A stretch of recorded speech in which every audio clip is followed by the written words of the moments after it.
দিদি, রেশমিদি, তুমি জানো ফোর হুইলার্স, টু হুইলার্স?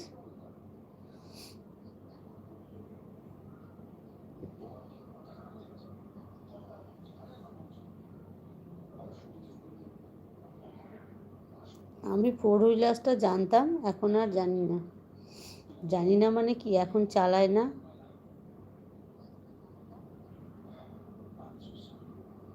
হ্যাঁ, সেটাই বুঝে শুনে। আরে আগে আমি তো শিখেছি ফোর হুইলার্স, তো এখন আর অনেক দিন চালায়নি বলে আর ভয় লাগে গো। ভয় লাগে, এখন আর চালাতে বেরোয় না। এখন কোথায় কাকে ঠুকে দেবো কোনো ঠিক নেই বাবা। দুবার গাড়ি ঠুকিয়েছি।